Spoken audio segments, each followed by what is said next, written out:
The Millionaire and the Dancer. The music inside Club Aurora was deafening. Neon lights bathed the velvet walls, smoke curled above the crowd, and the bass rattled the tables where men in silk suits tossed bills like they were nothing. On stage, every spotlight fell on Aaliyah Brown. She was 25, a black woman with smooth, dark skin that glistened under the light. Her long braids swung with every movement. The curves of her body caught the eyes of everyone in the room, but it was her presence that held them. She wasn't just moving to the rhythm. She commanded it, bent it, owned it. The crowd cheered, dollar bills flew, and men leaned forward like hungry animals. But behind her painted lips and practiced smile, Aaliyah's heart felt heavy. This wasn't her dream. Once, she had wanted to open a small dance school to teach children in her community how to find freedom in movement. Life had stolen that dream. Her father left when she was only 7. Her older brother was killed in a robbery when she was 16. Her mother's health broke after that, leaving Aaliyah to pay for rent, food, and medicine. She tried college, but bills mounted. Jobs didn't pay enough. And soon she found herself here, on a stage where men cheered, but no one truly saw her. In the VIP lounge sat Malik Johnson. He was 32, a black tech entrepreneur whose name was printed on magazines and business journals. To outsiders, he had it all: money, cars, real estate, influence. But Malik came to the club not for pleasure. He came for silence in the noise, for escape from boardrooms and backstabbing investors. Every weekend he sat quietly in his corner, sipping water or a single glass of whiskey. Other men roared with laughter, showered money, demanded attention. Malik only watched. His eyes didn't devour Aaliyah's body like the rest. His gaze was steady, thoughtful, almost sad. At first, Aaliyah ignored him. Just another rich man with a heavy wallet, she thought. But week after week, he kept returning. He never tried to touch her, never threw money, never shouted, only watched, as if searching for the truth behind her smile. One night, after her set, Aaliyah stepped outside into the cool night air. She leaned against the brick wall, lighting a cigarette. The neon sign buzzed overhead. "You dance like you're trapped," a deep voice said. She turned. Malik stood a few feet away, his suit jacket over his arm, his tie loosened. "It's not art," she said flatly. "It's survival." He tilted his head. "Survival for what?" She exhaled smoke. "For my mother's pills? For the landlord's rent? For a girl I used to be who thought dancing would mean freedom." Something flickered in his gaze. "Maybe it still can." She gave a bitter laugh. "You don't know me. You don't know what I've done." "No," he admitted calmly, "but I know what it feels like to live in a cage everyone else calls success." That was the first night she let him walk her home. Over the next weeks, Malik returned not just to the club, but into her life. He waited for her after shows, took her for coffee in quiet places where no one recognized them. They talked for hours. Aaliyah told him about her brother, about the night she got the call that he'd been shot. She told him about her mother, now too weak to work, and how the bills kept drowning her.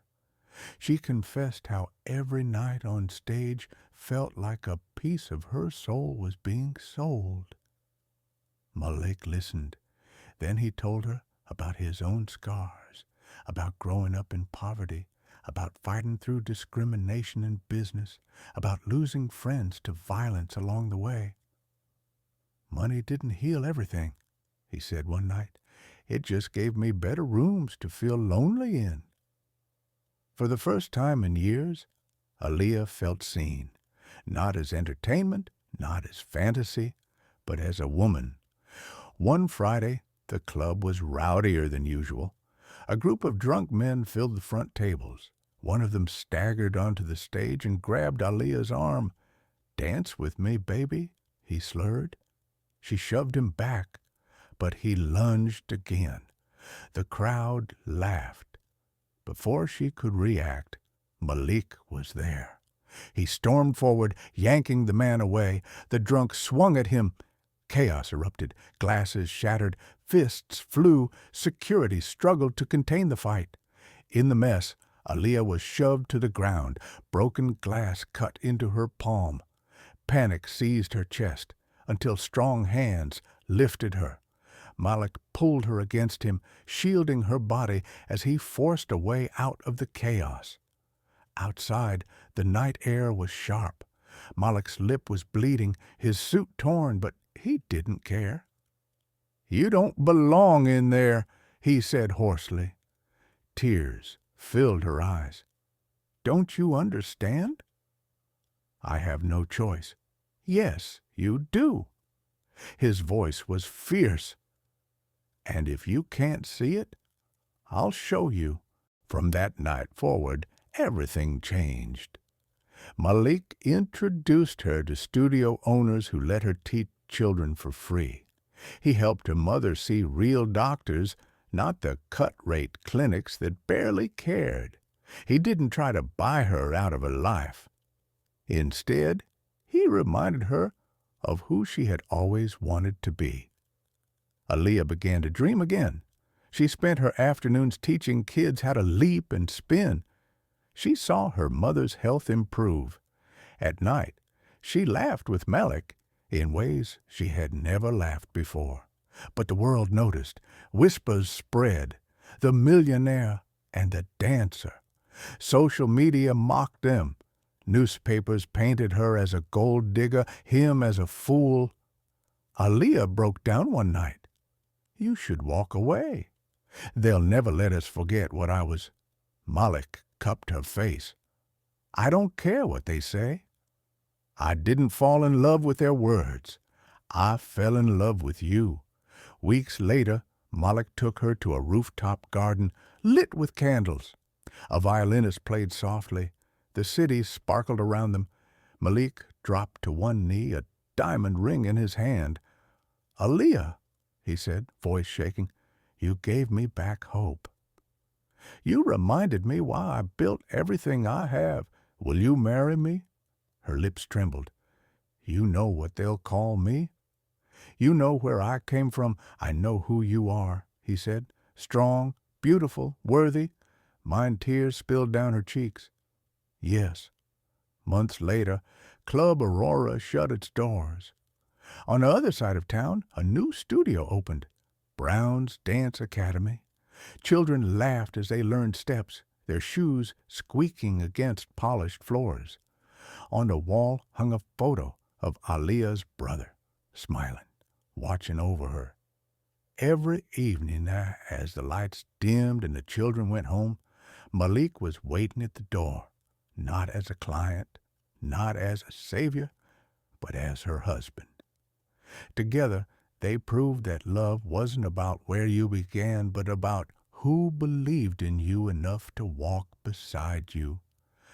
The millionaire who loved the dancer who found her freedom, and together they wrote a story money could never buy.